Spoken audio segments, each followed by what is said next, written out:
Hi viewers, welcome to our channel. ప్రస్తుతం మనతో పాటు సీనియర్ జర్నలిస్ట్ దాము బాలా సార్ వారితో మాట్లాడదాం. నమస్కారం సార్. నమస్తే సార్, యాంకర్ అనసూయ గారు నేను ఒక స్టేట్మెంట్ ఇచ్చారు. పవన్ కళ్యాణ్ గారు ఒకవేళ పిలిస్తే జనసేన తరపు నుంచి క్యాంపెయిన్ చేస్తానని చెప్పేసి. సో జబర్దస్త్ వాళ్ళంతా కూడా జనసేన వైపు ఉండడం చూస్తున్నాం సార్. హైపర్ ఆది ఆల్రెడీ ఉన్నాడు, మళ్ళీ కిరాక్ ఆర్పి కూడా జగన్ గారికి యాంటీగా మాట్లాడుతున్నారు. మరేంటి ఇప్పుడు సినిమా వాళ్ళని పవన్ కళ్యాణ్ గారు తీసుకొచ్చే ఛాన్స్ ఏమన్నా ఉందా? మీ ఒపీనియన్ సార్? ముందే పవన్ కళ్యాణ్ దీన్ని చాలా ముందుగానే అతను వారాహయాత్ర అప్పుడే చాలా సార్లు ఎన్టీఆర్ గురించి మంచిగా చెప్పడం, ప్రభాస్ గురించి మంచిగా చెప్పడం, అందరూ హీరోల ఫ్యాన్స్ జనసేనకు సపోర్ట్ చేయాలని పిలిపివ్వడం, ఇవన్నీ చేస్తున్నారు. అంటే పవన్ కళ్యాణ్ ఏంటంటే సినిమా ఇండస్ట్రీని తన వైపు తిప్పుకోవడానికి ట్రై చేయడం, సినిమా ఇండస్ట్రీ సపోర్ట్ తను తీసుకోవాలనుకోవడం ఎప్పటి నుంచో ప్లాన్ చేస్తున్నాడు. ఇక చంద్రబాబు అంటావా, చంద్రబాబుకు ముందు నుంచి కూడా సినిమా ఇండస్ట్రీ మేజర్గా అతనికి సపోర్ట్ ఉంది. నిజానికి వైఎస్ఆర్ ఉన్నప్పుడు కూడా వైఎస్ఆర్ తరఫున ఆ ధర్మవరం సుబ్రహ్మణ్యం ఒకడే ఉండేవాడు, ఎవరు ఉండేవాళ్ళు కాదు అప్పుడు. అందుకనే ధర్మవరం సుబ్రహ్మణ్యానికి కూడా వైఎస్ఆర్ అధికారంలోకి వచ్చినాక చాలా పెద్ద స్థాయిలో మేలు చేశాడని చెప్తారు. అట్లాగే ఆయన సిసి రెడ్డి అని ఒక ఆయన ఉండేవాడు. వీళ్ళిద్దరే సినిమా ఇండస్ట్రీ, సిసి రెడ్డి ఏమో ప్రొడ్యూసరు. సో వీళ్ళిద్దరే అప్పుడు వైఎస్ఆర్కి ఉండేవాళ్ళు. మిగతా మేజర్ పార్ట్ అంతా కూడా చంద్రబాబు వైపే ఉండేవాళ్ళు. అయితే జగన్ వచ్చినాక జగన్కి కూడా పెద్ద స్థాయిలో ఎవరు రాలేదు, కానీ జగన్ కొంత సినిమా ఇండస్ట్రీని కంట్రోల్ చేసేదానికి కొన్ని రకాల ప్రయత్నాలు చేయడం, దానివల్ల వీళ్ళు 1-2 సార్లు అక్కడికి వెళ్ళి కలిసి రావడం, ఇవన్నీ జరిగాయి. అయితే జగన్ తరపున ఆలి ఒకడు, తర్వాత పోసాని ఇలాంటి ఉన్నారు తప్ప ఎవరు కూడా జగన్ నుంచి కూడా గట్టిగా ఎవరు అక్కడ పోయి ప్రచారం చేసేవాళ్ళు లేరు. సో నిజానికి జగన్కి స్టార్ క్యాంపెయినర్ అంటూ ఎవరు లేరు. అదే అతను కూడా అనేక సార్లు చెప్తున్నారు, నా స్టార్ క్యాంపెయినర్లు నా లబ్ధిదారులే, నా పథకాలు ఎవరెవరికి అందాయో మీరే చెప్పండి అనేదే జగన్ పిలుపు అనమాట. సో ఆ రకంగా జగన్ క్లారిటీతో వెళ్తున్నాడు. తనకి ఎవరు వేరే క్యాంపెయినర్ లేదు కాబట్టి ప్రజల్ని క్యాంపెయినర్లుగా చేసే ప్లాన్తో వెళ్తున్నాడు. ఆ క్రమంలోనే అమ్మాయి గీతాంజలి కూడా స్టార్ క్యాంపెయినర్ అని వీళ్ళందరూ ప్రచారం చేయడంతో, తెలుగుదేశం ట్రోల్స్ స్టార్ట్ చేయడంతో అమ్మాయి ఆత్మహత్య చేసుకుంది. సో ఈ కాంటెక్స్ట్లో నిన్న అనసూయ ఒక విచిత్రమైన స్టేట్మెంట్ ఇచ్చింది. విచిత్రం ఎందుకంటే ఆమె నాకు ఈ పలాని పార్టీ అని కాకుండా ఏ పార్టీ ప్రచారానికి పిలిచినా పోతానని చెప్పింది ఫస్ట్. అయితే మళ్ళీ దాంట్లో ఇంకొంత మాట్లాడి పవన్ కళ్యాణ్ పిలిస్తే వెళ్తానండి. మరి జగన్ పిలిస్తే వెళ్తాదా లేదో చెప్పలేదు. ఫస్ట్ ఏమో ఏ పార్టీ పిలిచినా నేను ప్రచారానికి పోతానన్నది. మేబీ ఆమె పవన్ కళ్యాణ్ పిలవాలనే కోరుకుంటున్నట్టుగా ఉంది. రెండోది ఏంటంటే నాకు పార్టీలు పెద్ద ఇంపార్టెంట్ కాదు, లీడర్లే ఇంపార్టెంట్ అని కూడా మా స్టేట్మెంట్ ఇచ్చింది. సో లీడర్లు ఇంపార్టెంట్, రెండోది అజెండా ఇంపార్టెంట్ అని చెప్పింది మళ్ళీ. సో అది కొద్దిగా అమ్మాయి కన్ఫ్యూజన్ ఉన్నట్టుగా మనకు అనిపిస్తుంది. అంటే అజెండా పార్టీకి సంబంధించిందే కదా, అజెండాని లీడర్ ఒకటే తయారు చేయడు కదా.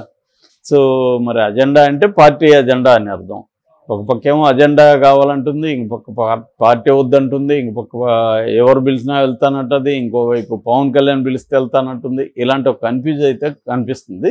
అయితే ఓవరాల్గా అయితే జబర్దస్త్ బ్యాచ్ కూటమికి సపోర్ట్, ముఖ్యంగా పవన్ కళ్యాణ్కి సపోర్ట్గా బయలుదేరినట్టుగా కూడా మనకు కనబడుతుంది. ఎందుకంటే కొంత నాగబాబుకి జబర్దస్త్ బ్యాచ్తో అనుబంధం ఉండడం.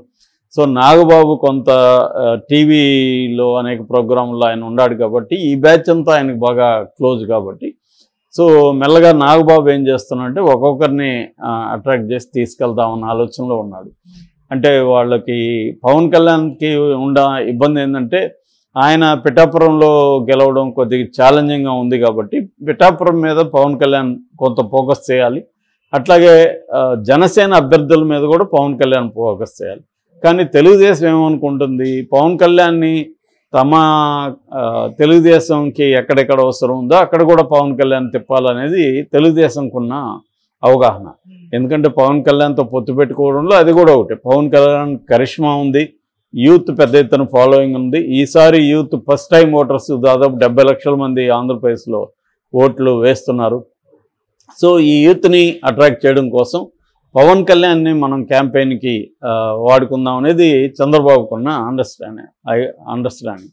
సో ఈ క్రమంలో పవన్ కళ్యాణ్ మొత్తం అన్ని నియోజకవర్గాల్లో ఫోకస్ చేయగలడు అనేది ఒక ఛాలెంజ్.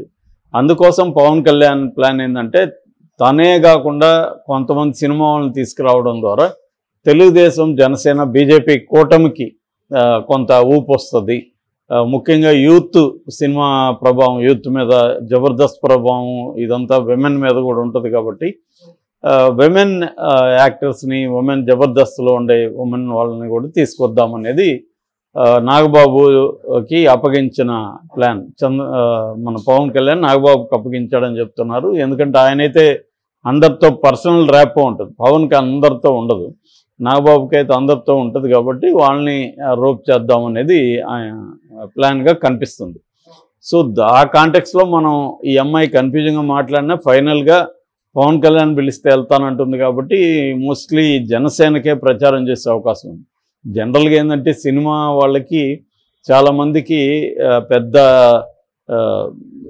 సైద్ధాంతిక ఇదేమి ఉండదు. ఎవరికి ర్యాపో ఉంటే ఎవరి వల్ల మనకు ఫర్దర్గా ఉపయోగం ఉంటుంది అనుకుంటే వాళ్ళతో వెళ్ళిపోతుంటారు. సో ఆ రకంగా అనసూయ జనసేనతో ఐడెంటిఫై అవుదామన్నట్టుగా కనిపిస్తుంది. ముందు నుంచి కూడా అనసూయ గురించి నేను కూడా చాలాసార్లు చెప్పాను. సోషల్ మీడియా కానీ ఇవాళ ఉన్న కాంటెక్స్లో పబ్లిసిటీని కానీ బాగా ఉపయోగించుకోగలిగిన వాళ్ళల్లో అనసూయ ఒకటి. అమ్మాయికి ఎప్పుడూ కూడా లైమ్ లైట్లో ఉండడం తెలుసు. ఏదో కాంట్రవర్సీ చేయడం, దానికి రియాక్ట్ అయితే వాళ్ళ మీద మళ్ళీ కేసులు పెట్టడం, వాళ్ళకి యూట్యూబ్ ఛానల్లో అక్కడ ఇక్కడ స్ట్రైకులు కొట్టి ఇవ్వడం, ఇవన్నీ కూడా అమ్మాయి ఎందుకు చేస్తుందంటే పబ్లిసిటీ. అంటే పబ్లిసిటీకి రావాలి, అది తనకు అనుకూలంగా ఉండాలి. తనకు నెగిటివ్గా వస్తే మాత్రం చాలా సీరియస్గా రియాక్ట్ అవుతుంది. మళ్ళీ ఏమో తనకు అనుకూలంగా ఉండాలి. ఇదొక స్ట్రాటజీ అమ్మాయికి. ఎందుకంటే చాలామందిలో ఇదే ఉంటుంది.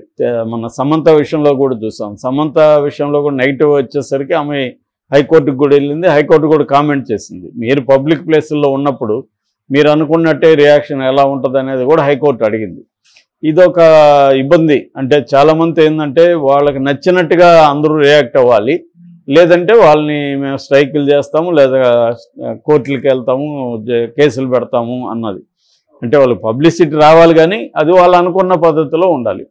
అలాంటి వాళ్ళల్లో అనసూయ కూడా ఒకటి. తనకు అనుకూలమైన తను ఏ రకమైన పోజులను పెట్టచ్చు, వాళ్ళ పిల్లలు ఉన్నప్పుడు చాలా ఘోరమైన డ్రెస్సులు వేసుకోవచ్చు, వాటికి రియాక్ట్ మాత్రం అవన్నీ మళ్ళీ ఆమె పోస్ట్ చేస్తుంది. ఎందుకు పోస్ట్ చేస్తుంది? రియాక్షన్ రావాలనే, కానీ అది మళ్ళీ తనకు అనుకూలంగా ఉండాలి. సో ఇంకా విజయ్ దేవరకొండ లాంటి వాళ్ళతో గొడవలు పెట్టుకోవడం కానీ ఇవన్నీ ఎందుకంటే తను ఎప్పుడూ లైమ్ లైట్లో ఉండాలి. పబ్లిసిటీలో ఉండడం వల్ల ఏమవుతుందంటే సినిమాలో ఆ అమ్మాయికి ఛాన్సులు బాగా పెరుగుతాయి. అట్లాగే సినిమాలోనే కాకుండా అనేక ప్రోడక్ట్స్కి క్యాంపెయినర్స్గా, అడ్వర్టైజింగ్ క్యాంపెయినర్స్గా పిలుస్తారు. ఎవరైతే పాపులర్ అవుతారో వాళ్ళకే ఈ ఛాన్సులు పెరుగుతాయి అన్నమాట. సో ఇదంతా కూడా కమర్షియల్ ఇంట్రెస్ట్తోనే జరుగుతుంది తప్ప ఇంకోటి కాదు. ఇప్పుడు కూడా నేను అనుకోవడం ఆ అమ్మాయికి ఇప్పుడు ఎలక్షన్లో వస్తుంది కాబట్టి ఎలక్షన్లో పార్టిసిపేట్ చేస్తే పబ్లిసిటీ వస్తుంది. నిన్న ఆ స్టేట్మెంట్ ఇగానే మొత్తం మీడియా దీన్ని కవర్ చేసింది కాబట్టి ఆ రకంగా అమ్మాయి లైమ్ లైట్లో ఉంటుంది. ఇంకొన్ని సినిమా ఛాన్సులు వస్తాయి. ఇది ఆ అమ్మాయికి ఉండే ఒక ఫిక్స్డ్ ఇది. రెండోది ఏంటంటే సోషల్ మీడియాలో కూడా డబ్బులు వస్తాయి. పోస్టులు వైరల్ అయితే ఇన్స్టా నుంచి వస్తుంది, ఎక్స్ నుంచి వస్తుంది, యూట్యూబ్ ఛానల్ నుంచి వస్తాయి, వీటిలో నుంచి కూడా డబ్బులు వస్తుంది. సో ఓవరాల్గా ఎటువైపు చూసినా ఫైనాన్షియల్గా అమ్మాయి గెయిన్ తప్ప లాస్ ఉండదు. సో అందువల్ల ఈ ఎలక్షన్లు కూడా మనం ఉపయోగించుకుందాం అనేది ఆ అమ్మాయి ప్లాన్గా మనకు అర్థమవుతుంది. ఎందుకంటే ఇక్కడ తెలంగాణలో అమ్మాయి పట్టించుకోలేదు. ఎందుకంటే తెలంగాణలో కంటే కూడా ఆంధ్రాలో వెళ్తే దాని అడ్వాంటేజ్ వేరే ఉంటుంది. సో మేబీ అమ్మాయికి లాంగ్ టర్మ్లో రాజకీయాల ఇంట్రెస్ట్ కూడా ఉండొచ్చు. ఇప్పుడు నాకు రాజకీయాల ఇంట్రెస్ట్ ఏం లేదని చెప్పింది కానీ కొట్టి పారేయలేం. ఎందుకంటే ఇప్పటి నుంచి కొంత పాపులర్ అయితే రేపు పొద్దున ఏ జనసేన నుంచో ఆమెకి ఎమ్మెల్యే సీట్ ఇచ్చే అవకాశాలు ఉంది. సో ఆ యాంగిల్లో కూడా థింక్ చేయొచ్చు. వీళ్ళందరూ ఏంటంటే సినిమాలో కొంత ఛాన్సులు తగ్గేటప్పుడు ముఖ్యంగా విమెన్ రాజకీయాల్లోకి ఎక్కువ వస్తుంటారు. ఆ రకంగా వచ్చే అవకాశాలు కూడా ఉన్నాయి.